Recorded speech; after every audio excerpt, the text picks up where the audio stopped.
Good evening, everyone. Welcome to No Huddle Necessary. This is Jeff Barnes, once again coming to you live here on the Nuts and Bolts Sports Network, and coming to you also with a big announcement. If you haven't seen on social media, Nuts and Bolts Sports is now has an online store. So yes, the big announcement is you too can now wear your own Nuts and Bolts Sports merchandise. So starting October 5th, we got hoodies, t-shirts, long sleeve shirts. Go on and pick what you want. It's there. Um, Once again, check out the store. It goes live October 5th. The website is teamnbsmerch.com. All right. We'll be talking about it more later on. Thank you to everybody who's shown us constant support here on the Nuts and Bolts Sports Network. By all means, please go on and support the merch store. Okay, we can't do this without you, without a loyal fan base. So, with that being said, now that the announcement's over, it's time for the show. And first things first, we got to bring in our panelists, our Nuts and Bolts Sports writers. The multiple time winner, no longer elusive. He's just running away from the field, folks. We're talking about Dominic Churosky. Dominic in the house. How are you? I'm good. How are you guys doing? Man, I'm just basking in your glory right now. You've been owning people the last few weeks, man. I don't know what's going on here. I would say trade secrets, but you got a show to do, so I can't let you spill them just yet. All right. So we had one Prasad dominate the show last week and Raw with it. Well, we're bringing back the original. We're talking about the queen of Nuts and Bolts Sports. We're talking about Ashmir Prasad this week. How are you, Ashmir? I'm good. Back to fight Dom, that's for sure. Well, listen, I mean, your co-host there, came on and rocked the show last week. Out of nowhere, she came on first show and just knocked out the competition. Yeah. So she left some big shoes for you to fill. You want that second win this week. We've been calling you the queen, but the queen's got to get that second win that's been eluding you. Totally. All right. With that being said, and I'm not doing this on purpose. I'm not bringing them in last on purpose, folks. It just how happened that by random draw, all right, the prodigy of Nuts and Bolts Sports, the Eagles fan, is in the house. That's what we're talking about. Thomas Brown. Thomas. How's everybody doing tonight? Man, so glad to be here. Yeah, man. You're sweating beads, man. What's going on there, man? Some little conditioner, the leave-in conditioning. I'm trying to maintain. You know what I'm saying? Maintain. I thought it was the hoodie, man. I thought it was the hoodie. But we're ready to go, folks. I don't know about you guys, but I'm excited. We got a great night. Look at this panel. Look at this panel. We got the merch store open. I'm juiced. I'm ready to go. Let's just get this started. Let's go to the first quarter.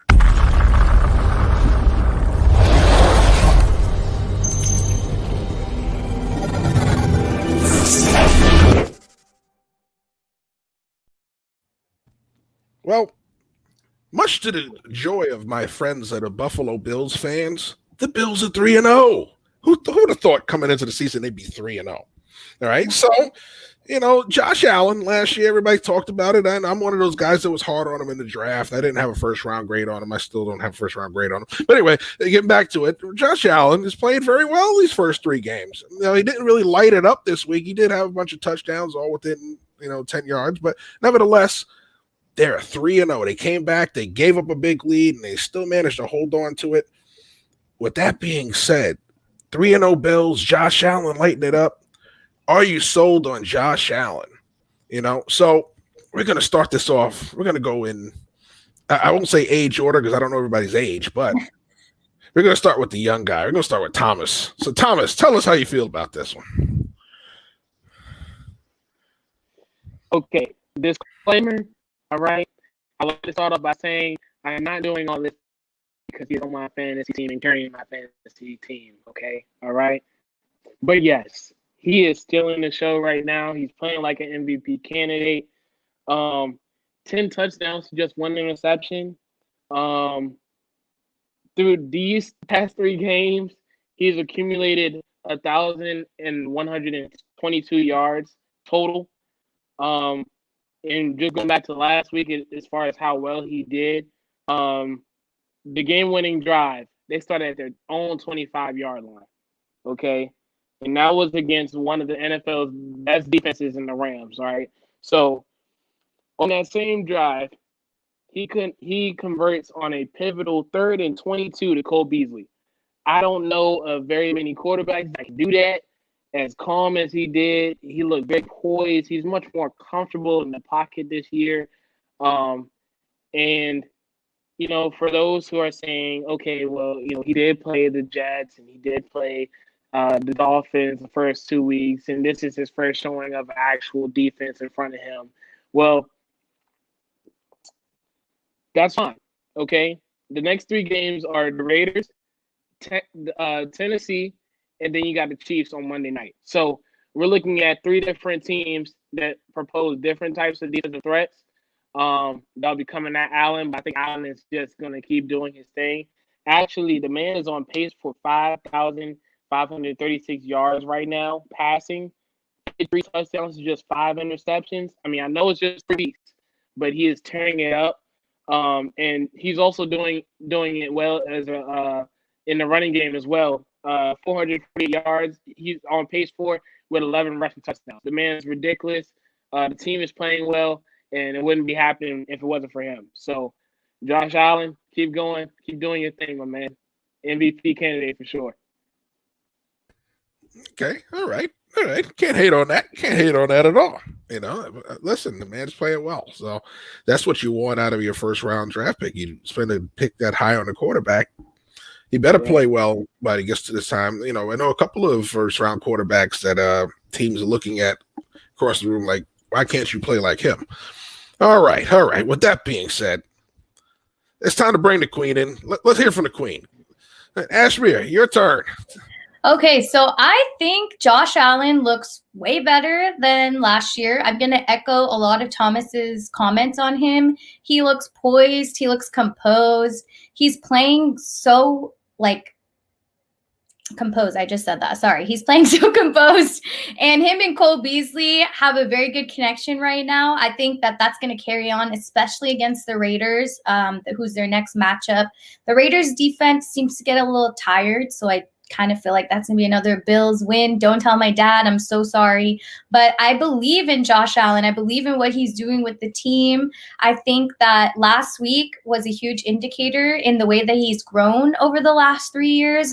He was leading. Then they were down. The Rams were leading. I thought the Rams were going to win. And then he pulled through and on that last drive, take them down the field for a winning drive. So I just think that the way that he's progressing each game is showing tried and true, and he's just trying to dominate that division, and I think he's going to. Last year, they had a little bit of momentum going because we could see that the Bills were a contender team, right? They had a lot of different components that they were utilizing, and now Josh Allen has realized how he can use them all, what he can do. He's just playing far better, and he is doing very well for fantasy, so if you have him, that's a great pickup. I think overall, Allen is just going to continue to play well. And, like Thomas mentioned, he's playing the Titans next. I just think these are teams that they're going to give him a battle, but the Rams are a tough offensive team to play against. And for him to come through with a win at the end of the game like that, I feel like that's going to carry on. I don't think he wants to lose to anybody. So I believe in Josh Allen. I think he's the real deal right now. All right. Good stuff. All right. With that being said, here he comes. Dominic, your turn. So I am going to echo the sentiment of both Ashmere and Thomas. I'm someone who was not a huge believer in Josh Allen coming out. I thought Josh Allen was probably, just from an arm talent perspective, one of the greatest prospects we've seen. His arm talent is ridiculous. I don't think there's anyone who can throw the ball as far as he does. But the thing with Josh Allen was always, we know he's going to be a project. He's going to be someone that has to develop, and he's gotten better every year he's been in the league. And the big thing with him is accuracy. Right now, he's completing 71% of his passes, which is insane. The addition of Stephon Diggs has been paramount to the success of the Buffalo Bills right now. Him having someone that he trusts, him having someone who is a legitimate number one, which is something that Josh Allen hasn't really had his entire career. Stephon Diggs also gives him a real deep threat. someone, again, that he can trust, someone who is going to go up there and get it. So it's just super impressive what Josh Allen is doing. I said at the beginning of the year, this feels like this is going to be the Buffalo Bills division to lose. I understand the Patriots have their thing going on with Cam Newton right now, but if you were to put those two on the field right now, I would pick the Bills to win. And it's because of how well Josh Allen has played. Josh Allen is playing like an MVP.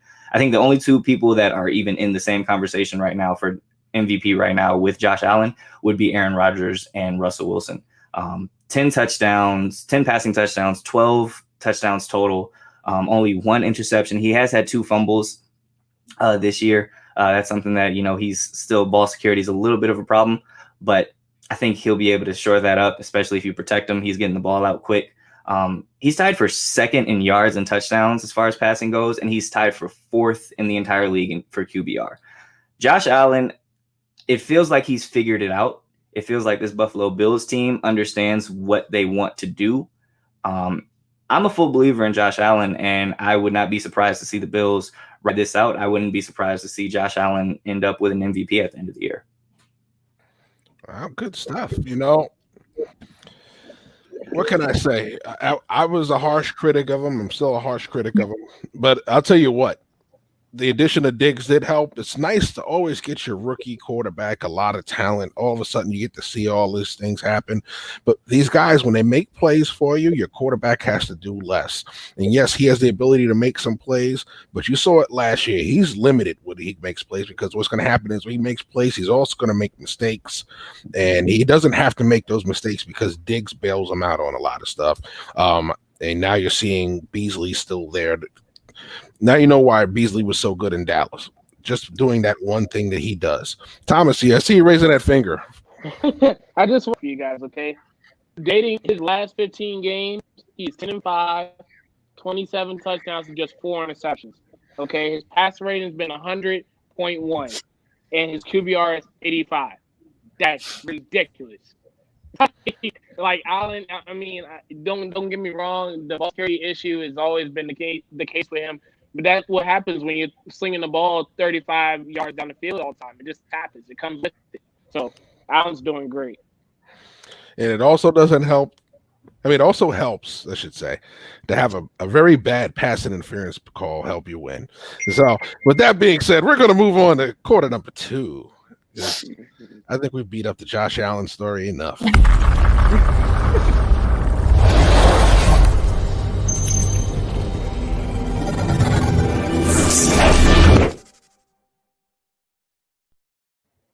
All right, so we go from Josh Allen to, we're talking about right now the top quarterback in the NFL. We're talking about Mahomes and the Chiefs. All right, once again, another dominating victory of the Ravens. So they've met now 3 times in the past 2 years, and it's been the Chiefs every time, Jackson or not. So with that being said, will the Ravens ever get over the hump against the Chiefs? All right, so Ashmere, start us off. I believe this game could have gone a lot better for the Ravens if they stuck to what they knew and ran the ball a little more. I think that Lamar was very, there was just too many inaccurate passes, too many drop balls. There's a lot of mistakes that happened for the Ravens that don't typically happen in these, games. But it was just unfortunate because Lamar Jackson is such a stellar quarterback.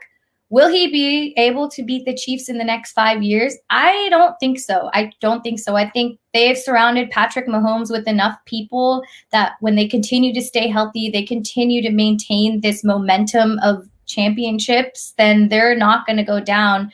So I don't think the Ravens will be able to beat the Chiefs. I know that they're still contenders. They're still going to play very well, for the rest of the season. But when it comes to that Chiefs matchup, man, Lamar Jackson needs to work on the way that he's getting the ball to his receivers. And he also just needs to remember that he can run more. I think he was a little reserved from the run game, which is what we're also familiar with seeing him do.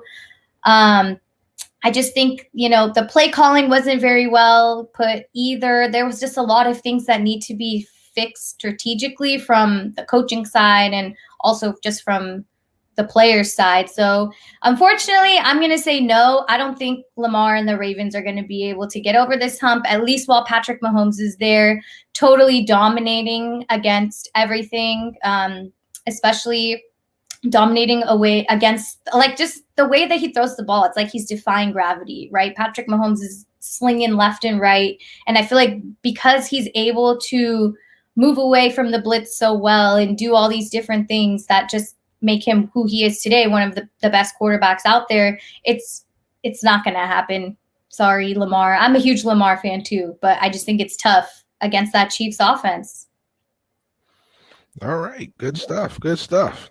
Thomas, come on in.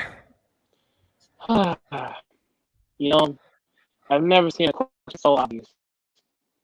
The answer is no. He said it himself in the post game. The Chiefs are the Ravens' kryptonite. Really, it's Lamar's kryptonite, but we don't have to talk about that. It's whatever. It's fine. It's fine. Lamar Jackson and the Ravens are 0-3 against Kansas City. All right. Lamar specifically is struggling. 52.6 completion percentage, pass rating of just 78.9. Can't seem to get it done. All right. And, you know, because apparently everybody thinks it's just a Lamar problem that's going on. Pass catches in Baltimore. Can you do me a favor? Can you not drop the ball? Mark Andrews, targeted only 8 times. You only caught it 3 times for 22 yards? Really? Come on, man. Come on. You're one of Lamar's security blankets. You're one of his best targets. Catch the ball. Catch the ball. You know Lamar doesn't throw it much because they're trying to rely on the run game so much. You need to catch it when he throws it to you. All right? Now, granted, like Ashmere said, Lamar Jackson, especially on Monday, had his fair share of inaccurate passes. But even still, it shouldn't be that much of an issue because apparently the Ravens and Lamar against everybody else is 21-1. Just, I mean, higher completion percentage with 66.2, higher passer rating 109.6. I mean, it's literally anybody. They could play anybody. The playoffs were going to start right now. They want literally anybody but the Chiefs. They could play the Titans again. They could play the Patriots if they wanted to. They could play Steelers, anybody but Kansas City. And it's not even the offense anymore. It's now they're struggling against the defense. And it's one of those things we got to look at John Harbaugh and that coaching staff and figure out what is going on. Why can't we figure it out? All right. Way to go, young buck. Way to go. All right. Dominic. All righty. So, as a certified Steeler fan, I love nothing more than seeing the Ravens lose. I love nothing more than seeing them struggle. But I will be the positive penny out of the negative Nancys that are here. Yes, the Ravens can beat the Chiefs. Now, the problem is not necessarily the offense. It's been the defense the last 2 times. The defense has not been able to hold this Chiefs team in check. Now, granted, that's easier said than done. When you look at the amount of talent that is on that Chiefs roster with Patrick Mahomes, with Tyreek Hill, with Travis Kelce, now they add Clyde Edwards-Helaire, Sammy Watkins, Mecole Hardman, like the list just goes on and on and on. But the reason why, we kind of pile on Lamar Jackson because he's the quarterback and he takes, the lion's share of the praise when they win, but he's also going to take the lion's share of the excuse me, he's going to take the lion's share of the responsibility when they lose as well. Now, like I said, the Chiefs have gotten off and they've been able to just, assert their will against the Ravens defense. And that's been the reason they've lost these games. You come out and you look at last year, the last time that they matched up, Chiefs were winning 27-10 at the half. This game that just passed, they were winning 27-10. Last year, they were up 23-6. This Ravens defense has to do a better job of letting this offense play the game that they want to. Because this offense is not built to come from behind. This offense isn't built to be an air raid. They're not built for shootouts. What this offense wants to do, which is typical of a Greg Roman offense, especially when he has a running quarterback, we're going to pound the ball, we're going to run, we're going to shorten the game, And we're going to go out here and we're going to make sure that this game is as short as possible and make sure the opposing team has as few possessions as they possibly can. The problem is the defense hasn't been able to hold up their end of the bargain. So now you force Lamar Jackson and this offense that's built to run the ball to get behind 10, 14, 17 points. Now they're down 3 possessions. Now they're down 3 scores, and they only have a half to come back. And the problem is that Lamar Jackson, for as great as he is, the main way that you beat Lamar Jackson and this Ravens team is force Lamar Jackson to be a quarterback, keep him in the pocket, and make him pass the ball. If that happens, you have a good chance of beating the Ravens. Now, like I said, this defense has to step up. You have to at least give your offense a chance to run the way that they want to. And that's been the whole thing. I feel like the defense can do that. I feel like they might need to add a piece so that way they can start generating more pressure. You need to start getting Patrick Mahomes off of his spot, start getting to him, forcing him to throw the ball earlier than he wants to. If they do that, though, the defense has to step up. But if the defense can step up and keep this, keep the Chiefs from going and scoring 25 points in the first half, then yes, the Ravens absolutely can do this because the style of play that the Ravens have is built to beat the Chiefs. Run the ball, keep Patrick Mahomes on the sideline as long as possible. That's how you beat the Chiefs. Now, the Ravens defense just hasn't been able to keep up their end of the bargain these past couple of games, but I could definitely see them pulling it out at some point in the future. All right. Well, I think you hit the nail right on the head. If they're ever going to overcome the Chiefs, they got to be able to score points. And their offensive coordinator is not known for scoring points. Greg Roman is a grounded pound ball control kind of coach who uses the play action passing game to work as his main tool for the passing game. He doesn't do well with drop back passes, even when he had Alex Smith. Okay, the San Francisco offense wasn't dynamic. When he was in Buffalo, the Buffalo offense wasn't dynamic. If it wasn't for the fact that he had athletes at quarterback like Kaepernick, like Tyrod Taylor, now like Lamar Jackson, here's a guy they keep talking about as a head coaching candidate. I've never seen it. I don't even see him as a great offensive coordinator. I think he's a solid one. But overall, if they're ever going to overcome the Chiefs, they need an offensive coordinator that can be balanced enough to battle the Chiefs. Well, with that being said, we're going to go into the third quarter, but not before we have a bit of a commercial. We'll be right back. Great news! Starting October 5th, you can purchase Nuts and Bolts sports merchandise online at teammbsmerch.com. Get your Nuts and Bolts sports hoodies, t-shirts, and long sleeve shirts right here at teammbsmerch.com.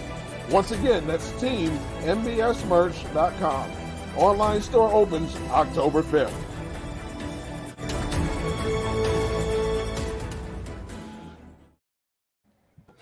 And we're back.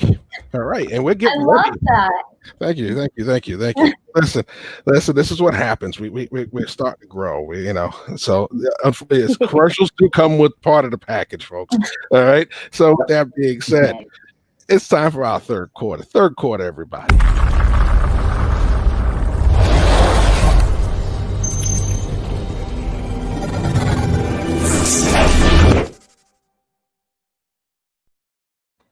All right. So third quarter question. This year, free agency and trades were everything. Right now, Bill O'Brien is getting beat down still for the DeAndre Hopkins trade. Why? Because he is killing it in Arizona. Mm-hmm. Everybody's loving Tom in Tampa. And we could talk about all the different moves all day, but you're going to tell me, and you're going to make the argument which move was the best. So this time, Dominic's going to start us off because he's the only one that hasn't started off yet. So, Dominic, start us off. All right. So, there are offense is the big ticket. Everyone wants to see offense. That's the way it is. I'm old school. I like defense. So I understand people are going to say DeAndre Hopkins. You're going to say Stephon Diggs, Tom Brady, Phillip Rivers, all that good stuff. However, while it has not translated to wins, I don't think there's been a better free agent acquisition than Aldon Smith for the Dallas Cowboys. Aldon Smith, who, by the way, has not played football in like 4 years through the first 3 games of the season, is the league leader in sacks. He is literally I believe he is responsible for 66% of the Dallas Cowboys sacks this year. He has 4. There are only 2 other guys on this team that have sacks, and they both have 1. Aldon Smith has been a godsend for this Dallas Cowboys defense. Like I said, it has not necessarily translated to wins just because that defense as in totality is lackluster, but he has been the one bright spot. I mean, leading sack man in the NFL. Like I said, and the great thing about him is, unlike DeAndre Hopkins and unlike Stephon Diggs, who are getting huge buku amounts of money with large contracts, Aldon Smith is on a 1-year deal for $2 million. You're literally getting him for pennies on the dollar, and he is giving you the best production of any defensive lineman in the league right now. Someone who came and hasn't played on the field for 4 years, has come out and he's been absolutely balling. It's awesome for the Dallas Cowboys. It's great that he's been reinstated, but Aldon Smith has been ridiculous, and he's been the lone bright spot on this Dallas Cowboys defense. Good stuff. All right, Thomas. All right. Well, I had to take my time with this one because I had a hard time figuring out who I wanted to pick.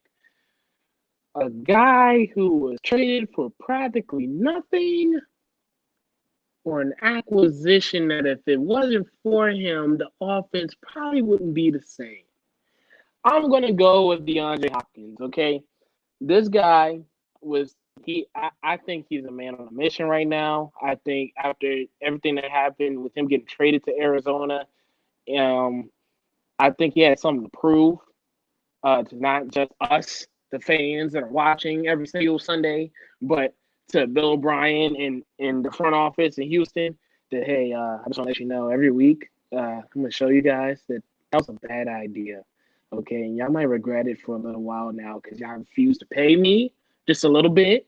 Okay, all right, fine. Let me show you why. That was a bad idea. It was a mistake. All right, overnight, he's become Kyler Murray's top target. Okay, 32 receptions. That leads the league in all receivers. Okay, he's also leading the league in receiving yards with 356. Okay, and he's averaging 11.1 yards per reception. All right, and he also has a touchdown to go with him. All right, he is, according to that stat line, he's guaranteed to get a first down every time he catches the ball. That is ridiculous. All right, and yes, this is only through 3 weeks, so we still have much more time to see how a guy like Cam Newton, how his stock is continuing to trend in New England. Guys like Stephon Diggs, who is doing this thing for the Buffalo Bills offense, how much he's impacting them. But DeAndre Hopkins, I really fully believe that even with Larry Fitzgerald and Christian Kirk and Andy Isabella to a lesser degree, even with those guys being there, that offense would not be the same without Hopkins being there. So I think he changes a lot, and he brings a lot to the table and has impacted the team immediately, which is why they're 2-1. So I would go with DeAndre Hopkins for sure. Okay. Madam Queen. Okay, so I had a lot of people that I wanted to pick for this question just because there were so many different signings that made us all go, crazy. So I was going to go offense. Thomas took my guy. So I'm going to swap and go defense, which I should have thought Dominic was going to do too. I'm going to talk about somebody from my alma mater, Oregon Ducks, DeForest Buckner. I think the Colts did a great job taking him from the 49ers defense because he was amazing against the Vikings this weekend. Like, spectacular on the line. Made Kirk Cousins a little scared, okay? I think Buckner was a fantastic pickup for the Colts defense. It was something that they were lacking in, and he has given them that oomph that they needed. I think for the Niners, it was a very strange trade to me. I was pretty confused because now they're a little thin on defense, so they could have used him. But the Colts really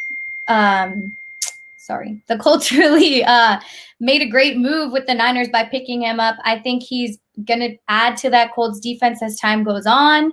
He's playing very well, like I mentioned, against the Vikings. He just made them look foolish. And I just think Buckner was one of the best defensive pickups that could have been talked about. And the way that he's able to attack the offensive lineman, like he's killing it. So shout out to my man, Oregon Ducks. All right. Well, I'm not going to give Bonnie too much credit for that last comment because he's a Jet fan. So I don't expect him to really give the Bills credit for Diggs, although Diggs has made Josh Allen look like Joe Montana the first 3 weeks of the season. So, man, the show's just flying by. It really is, because guess what? It's time for the fourth quarter. So throw your fours up, everybody. Throw your fours up. It's time for the fourth quarter. Yeah.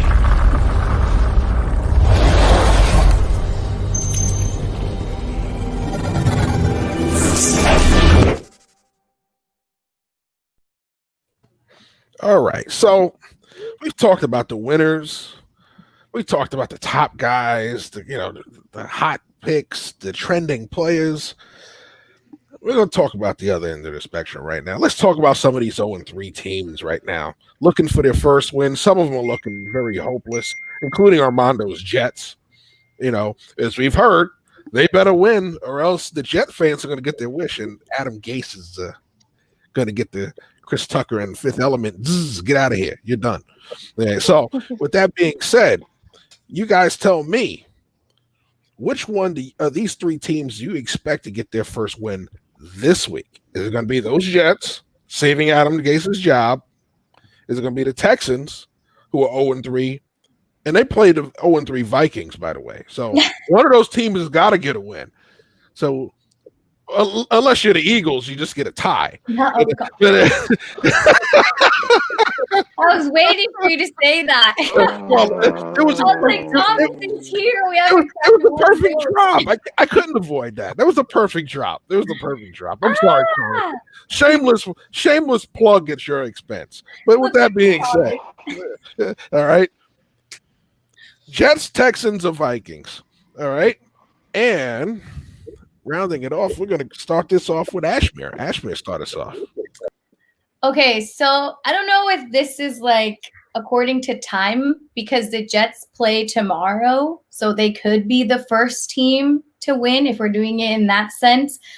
But I just think this is super hard because the three of them, actually, no, just the Texans and the Vikings have been playing so strangely this entire time. And I've been rooting for Deshaun Watson day in and day out, and for the Colts to come and dominate against the Vikings and then to lose. Like, there's just so many weird things going on with these three teams.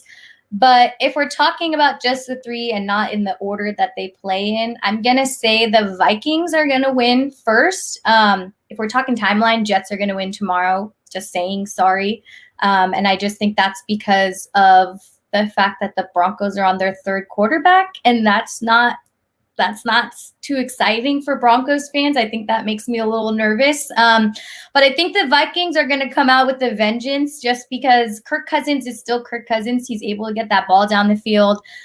But I also just think the way that he's been playing, they've been racking up a good number of points. I think the Vikings are hungrier. I know the Texans are hungry, but I feel like they could have won last week against the Steelers. Sorry, Dom. But Watson kind of fumbled the ball, like not literally, but also he fumbled the bag, fumbled the ball. It just didn't look like too much, progress for the Texans. And I feel like the Vikings are going to come through and want to win. As you said, they both have 0 wins. Somebody needs to win this game, and I believe it's going to be the Vikings, based off of the way that Cousins and his offense are going to come out of this and realize that they should have won last week. They should not be playing this poorly. He's got Justin Jefferson out there lighting it up. I think he's going to utilize him very much so this week, and I think that's going to change the game, that rookie receiver. And, I think the Vikings are going to take this. Okay, so your bet's on the Vikings. Yeah. You got to mark that down. That's because they play tomorrow. Like if they were all playing on Sunday, you know what I'm saying? Okay. Yeah. All right. I feel you on that one. I feel you. All right. Okay. Thomas, your turn. You know, it's it's all right. It's all right. I'm gonna let the Eagles jokes. They're gonna keep going because apparently, instead of going for it on fourth down, we're just gonna put it away. Well, anyway, that's not the point. Um, Out of all three of those teams, I'm also picking the Vikings. Because they're playing the Texans. And they're beginning to learn that they're balancing Dalvin Cook and Kirk Cousins for their respective running and passing games. And they're going against Texas. All right. I just want to break this down so that we all understand why I am taking the Vikings. Okay. Texans allowed 5 sacks along with 12 QB hits last week. Okay. That's how bad the offensive line is. All right. And with Daniil Hunter making his way through that offensive line, he's going to get after Watson. Okay. That's number one. Number two, the Texans offense is not as great outside of Watson. All right. They are ranked 31st in the running game. Okay. All right. And they're averaging just 3.7 yards per carry. That is quite abysmal. All right. And they're going against Dalvin Cook, who last week had 22 rushes, 181 yards, rushing 8.2 yards per carry, which is ridiculous, and a touchdown. All right. They're probably wondering, why did I bring that up? Because the Texans' run defense ranks dead last, giving up 5.2 yards per carry, okay, and averaging 188.3 yards per game. That is ridiculous. All right. And just when you think it's not all that bad, maybe they got the passing game taken care of. Okay. No.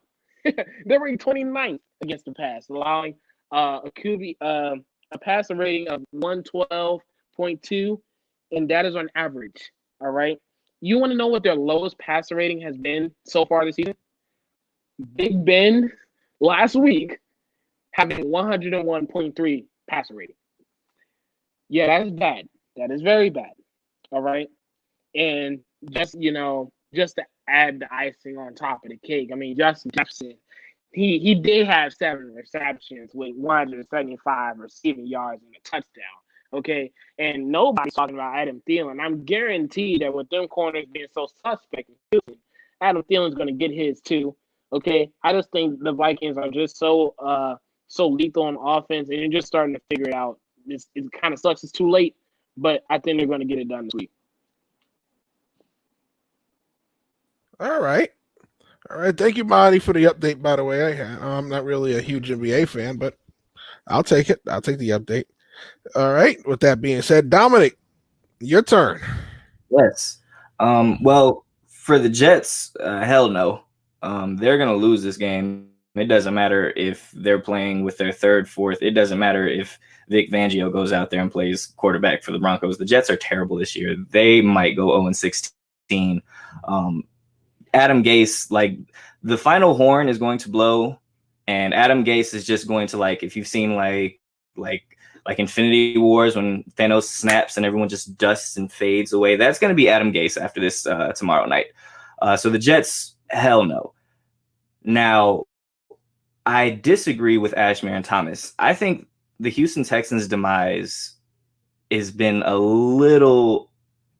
I think it's a little bombastic to say that they're done, or to look at this team and think that they're bad. I understand they're a team that they're much better than their 0-3 record. Look at who they've lost to: Chiefs, Ravens, Steelers. According to the Nuts and Bolts Sports Power Rankings that we just released, those are 3 of the 5 best teams in the league. So, yeah, they've had a really tough go. The schedule makers did not do them any favors. This Vikings team, their defense worries me. Their defense, which was supposed to be the strong suit for them, has been pretty bad this year. And they've only looked good against defenses that haven't played well this year. The Packers defense has not played well this year. Tennessee's defense, for some reason, has not been able to get it together. They're giving up 30 points to the Vikings and the Jaguars. And when they have a defense that's actually pretty good, they only put up 11 points, and that was against the Colts. They're going up against the Houston Texans. I think the Texans defense is a little bit better than they've shown. I mean, you're going up against the Steelers, who average almost 28 points a game. You're going up against the Chiefs and the Ravens, who both average about 30 points a game. So they've had a tough going.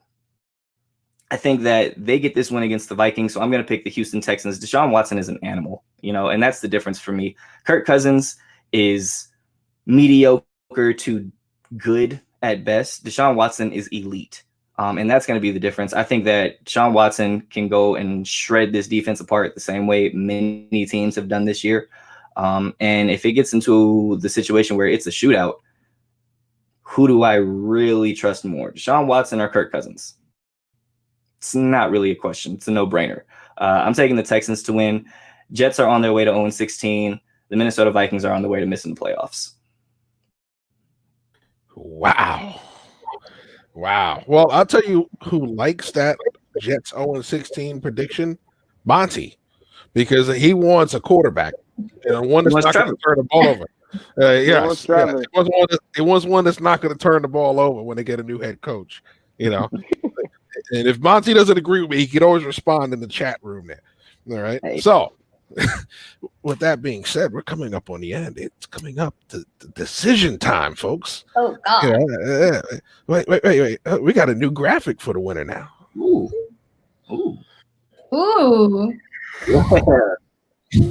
Rocky. Who doesn't love Rocky? I mean, come on.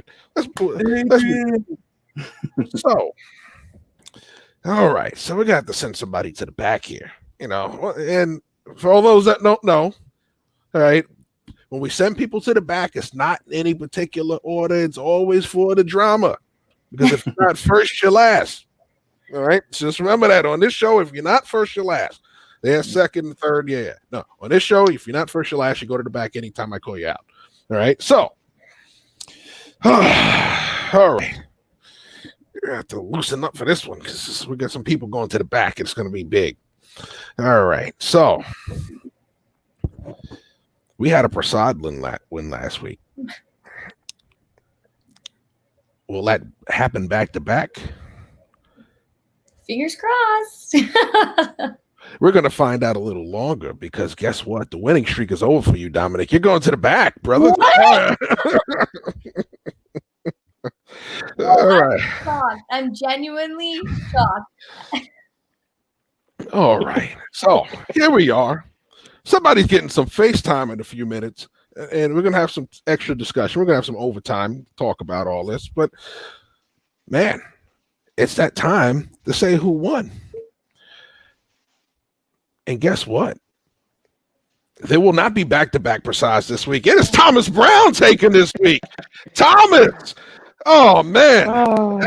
The good thing is that Thomas comes on. He gets his second victory.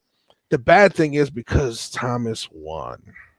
We got to talk about this. The Eagles fans, the Eagles. And the good thing is, I don't have to say fly, Eagles, fly, because I don't have the Eagles graphic anymore. I got rid of it. So, yes, there will be no fly, Eagles, fly. But you can say it all you want, because guess what? It's your 3 minutes of FaceTime. The floor is yours. Take over. Oh boy. First of all, I want to take this opportunity to thank Ashmere and Dominic for joining the show. It's always fun coming on and chatting with you guys. Thanks, Jeff, for doing all this, starting this up. I know a lot of things won't happen without our daily crew, but we truly don't give you enough credit for the things that you do. So definitely appreciate you for what you've done with the show. Philadelphia Eagles, you are sitting here at 0-2-1 right now. Okay, can you please do me a favor? Can we let this game end in a W, please? Please, I beg you, please. Doug Peterson, don't coach scared. Don't coach scared on Sunday night. Don't coach scared. The national audience is watching. Don't coach scared. Carson Wentz, don't turn the ball over. You're leading the league with 6 interceptions. How? There's no way. Don't do it. Don't do it. Okay? The 49ers, they have so many injuries. It's starting to pile up right now. Okay? All right. Just do me a favor. All right, let's not get a half a lead on NFC East. Can we please take it, please? Can we please take it, please? Please, I beg you. Please get it done. I appreciate it. Because we're all gonna watch. And if we don't get it done, if these Eagles do not get it done, Philadelphia fans, we might be looking at a coaching change. Believe it or not. I'm not saying it's gonna happen. But I'm gonna start looking at some office changes. I'm just saying. I rest my case. Should not be in no tie. Ridiculous. So Yeah. Wow. That was beautiful. Listen, my coaching staff for the Cowboys has been bad. I can tell you what, you didn't want to hear me yelling at the TV last week watching that game, and not at the players. I'm yelling at the offensive coordinator going, what are you calling? Okay. Screens that you don't run screens against Seattle.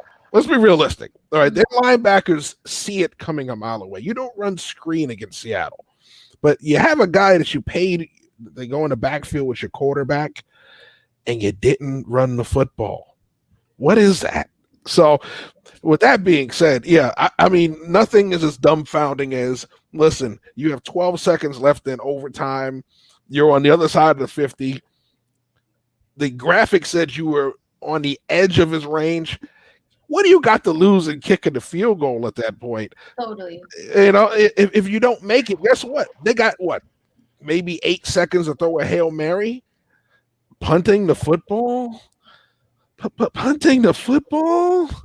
It was a 4th and 12. If they don't have that delay of game, it's 4th and 19. Even still, that's a 54-yard field goal. I don't understand. Thomas is really going through it, everybody. I would be going through it too. I mean, what can you say? I mean, listen, the beautiful thing is we had a great night tonight. We had some great content. You guys had some great arguments, and nobody interrupted. So, I don't know what that was last night, but I'll tell you what, that was abysmal. I've never seen anything like that, and I can't even blame both guys because one guy actually wanted to talk. Yeah, it was a dumpster fire. It was the other guy just wanted to sit there and play the dozens. And honestly, you got to play with somebody else because that's not a dozens guy you play with. But not on national TV when we're trying to hear some policy. That was nonsense last night. You know, I tell you what, I've seen elephant baths that were more organized than that. That was bad. You've seen kindergarten lines more organized than that, okay? Yeah. You know, it was amazing. It was amazing. You know, I know the light is kind of hitting my board a little messed up, so it's not very clear. If you're trying to read it, it says Louisville failed her, #Breonna Taylor. All right, so I wanted to throw my little 2 cents in the ring for that cause. I just really, what can I say? If there was anything worse than last night, is watching that DA handle that case. Yeah, agreed. Yeah, you know. So, but with that being said, you know, we're going into week 4. We're a quarter of the way through. We've only had one game affected by COVID, which is actually this week. So, I mean, you guys tell me your thoughts on this week. How are people getting COVID if everybody is 0 COVID? You know, where does 4 come from 0? I don't know. Am I doing the math wrong? Well, the thing is, they're not, unlike the NBA, they're not in a bubble. Yeah. So that you still have guys going home to their families. You still have people in the building that go home to their families. So it could be from anywhere. They're restricting access to the building, but still, the fact that it was players and front office executives, it could have been anywhere. It could have been in the transportation process. It could have been anything. That's the one thing about not being in a bubble is those outside factors still work their way in. Yeah, you got the Raiders who are holding charity events and nobody's wearing masks. Yeah, I saw that. I was like, damn, I hope nobody comes for me for that. Hey, Thomas, if it makes you feel any better, I thought the Eagles were going to lose that game. I picked the Bengals to win, so a tie is actually more impressive.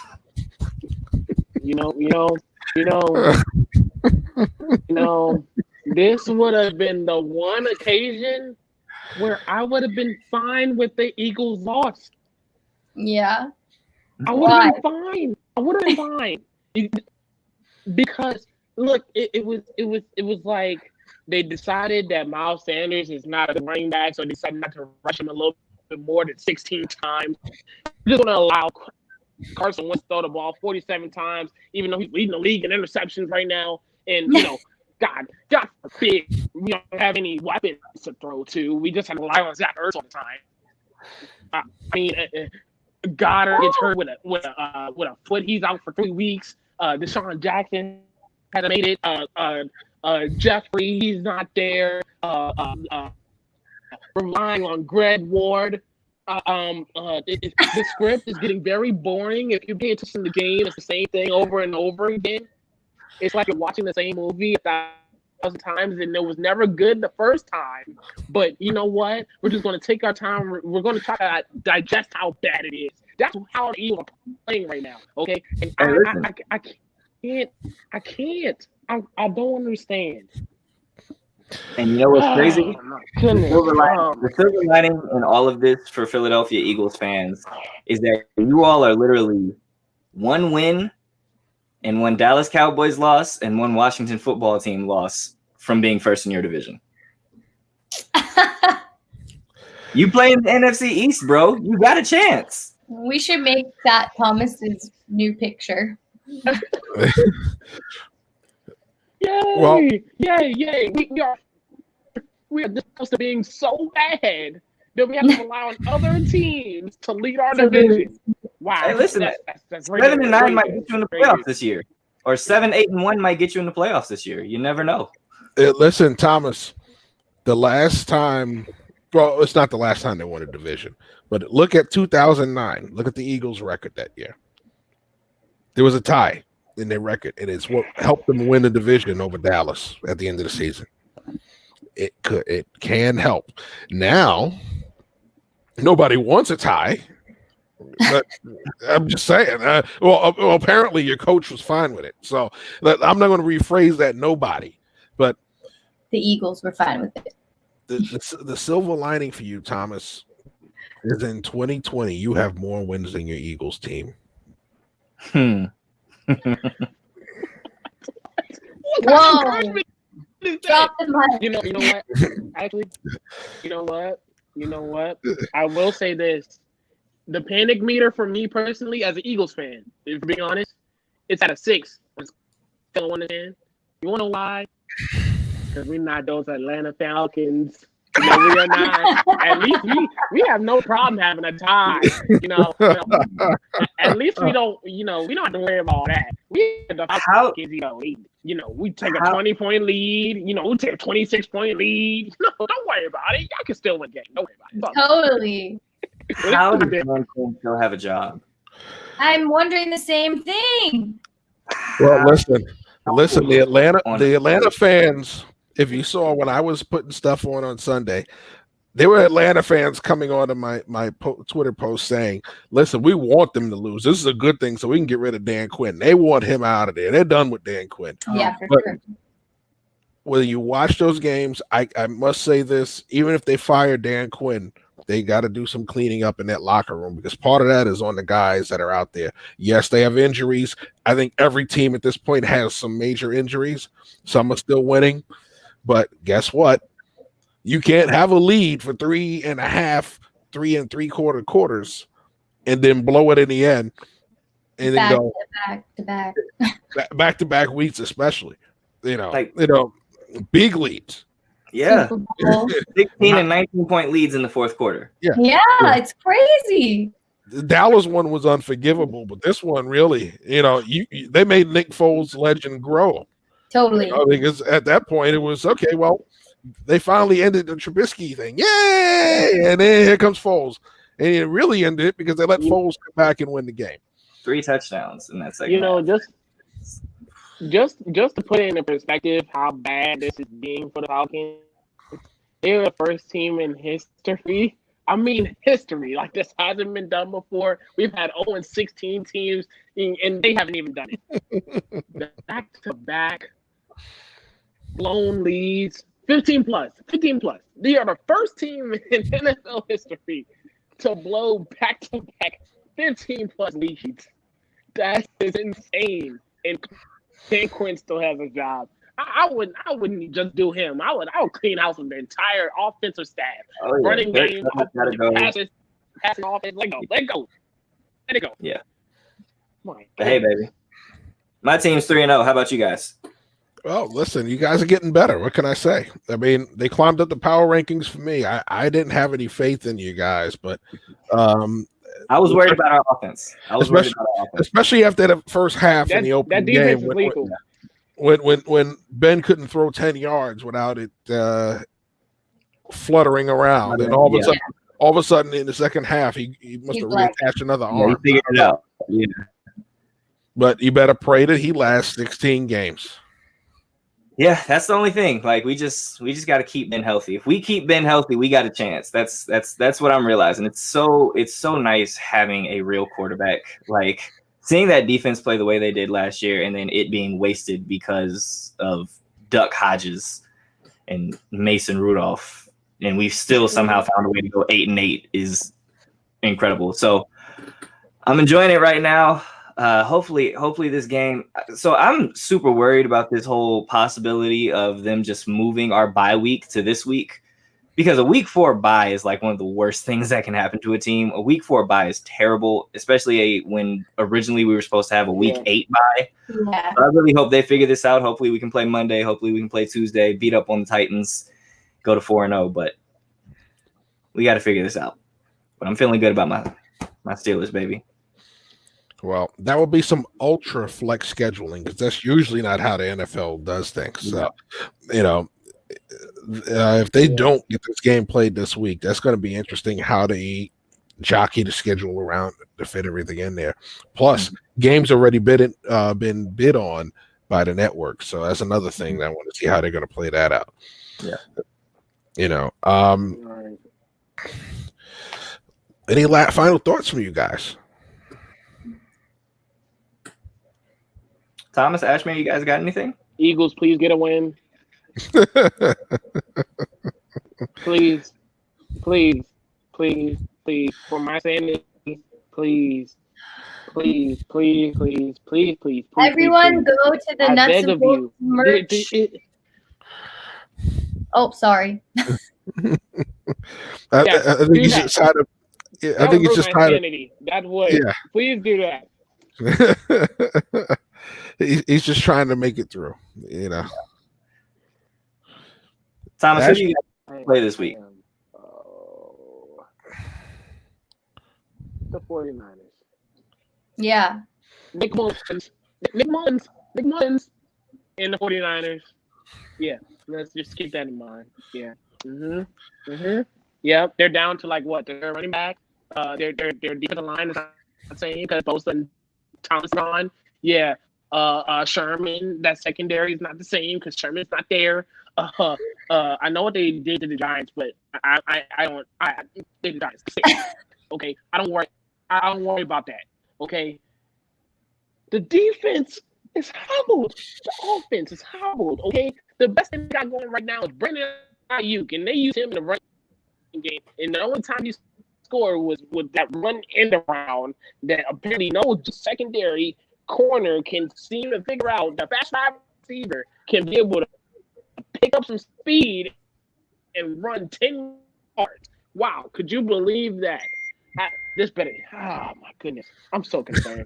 If we lose the game, we might be oh my god, Thomas. Oh my goodness, Thomas. I'm gonna have a Don Meredith moment for you. You ready? Turn out the lights, the party's over. All right, guys. So I'm going to sign this off.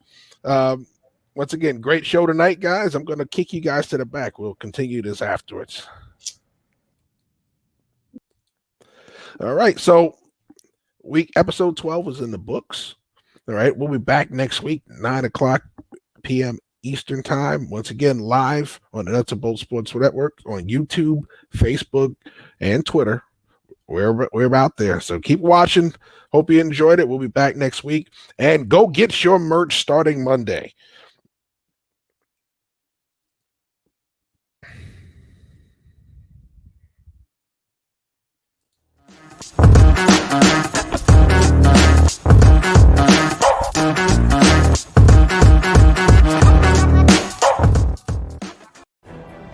Great news! Starting October 5th, you can purchase Nuts and Bolts Sports merchandise online at teammbsmerch.com. Get your Nuts and Bolts Sports hoodies, t-shirts, and long sleeve shirts right here at teammbsmerch.com. Once again, that's teammbsmerch.com. Online store opens October 5th.